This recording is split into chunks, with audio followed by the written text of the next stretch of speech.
Boxing Day, the 26th of December, 1900. After enduring half a fortnight of raging gales, the supply ship Hesperus struggled to draw near Eilean, a lonely isle off Scotland's coast. Here stood Europe's most advanced lighthouse. Yet when the vessel blew its horn to signal arrival, no answer came from the island. No flags fluttered, no sailors appeared. Only deathly silence.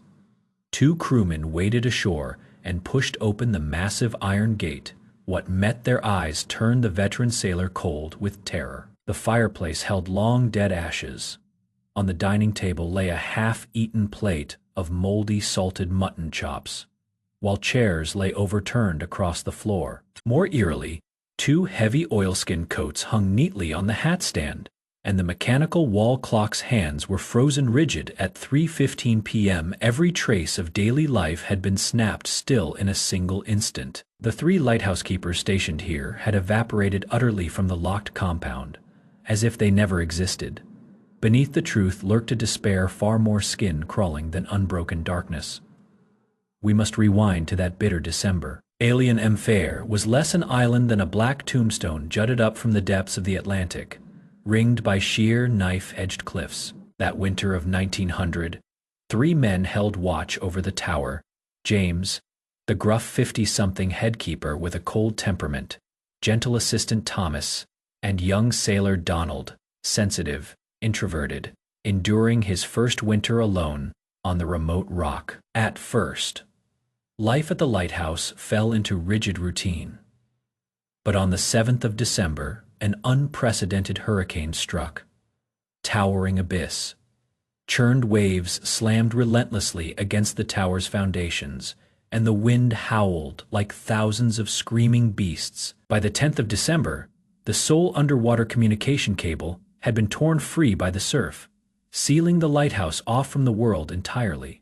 A cruel irony hung over this place. The lighthouse bore a sacred lamp casting 10,000 candle power radiance each night to tear through the black. Yet that beam could never illuminate the abyss beneath their feet.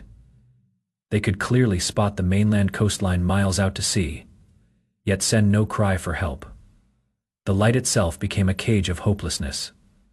By the 5th day of the storm, the youngest Donald's mental defenses crumbled. Two vastly different written records survived from their final hours, granting us a glimpse into the madness unfolding inside the sealed tower. The first was the official logbook left on the main table, penned in the calm, stoic hand of Old Salt James.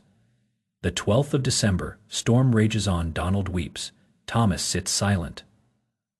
The 13th of December, winds hit maximum force, we pray without cease. The second perspective lay hidden in a crack beneath Donald's bedboard, a tattered private scrapbook crammed with twisted spiral scribbles, its handwriting shaking with unbridled terror. It is not wind beating the doors, they are knocking. Voices call my name. James forbids us to douse the lamp, yet the light enrages them. They are climbing up the cliffs. The stark contrast between dispassionate rational testimony and raving, hallucinatory panic chills the blood. On the 15th of December, James scrawled the final entry in the official log: "The wind has died. The sea lies unnervingly calm.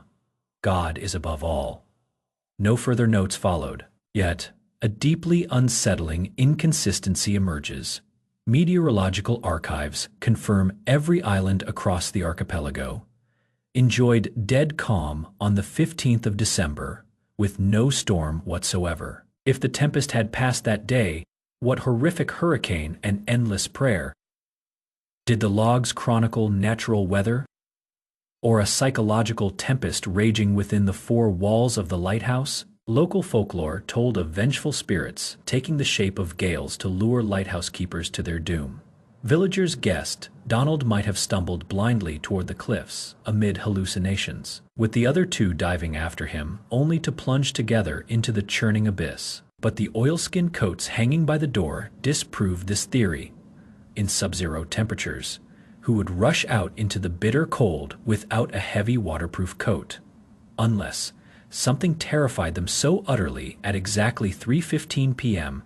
they did not even have a split second to grab their outerwear. Officials brushed the tragedy aside, filing it away as a fatal rogue wave accident.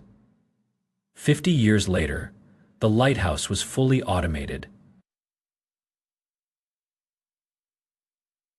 Summer 1950.